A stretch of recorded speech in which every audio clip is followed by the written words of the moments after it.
रत्नागिरीमध्ये अजित पवार आणि भास्कर जाधव एका कार्यक्रमाच्या निमित्ताने एकत्र आल्याचे दिसले। छत्रपती संभाजी महाराज यांच्या स्मारक पाहणी दौऱ्यातही ते सोबत होते। अजित पवार येण्याआधीच भास्कर जाधव कसब्यात दाखल झाले, तर जाधवांचा उदय सामंत यांच्यासोबत देखील चांगलाच संवाद रंगलेला होता।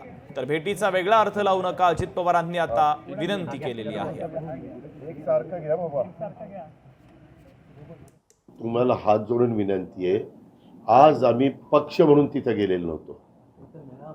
आम्ही एक छत्रपती संभाजी महाराजांचं एक चांगल्या प्रकारे तिथं स्मृतीस्थळ व्हावं ह्या उद्देशाने तिथे गेलेलो होतो। आणि त्याच्यामुळे तिथं जे लोकप्रतिनिधी येणार ना, त्याच्यामध्ये तुम्ही अशा पद्धतीने काहीतरी त्याला वेगळं स्वरूप द्यायचं बंद करा, माझी हात जोडून विनंती आहे।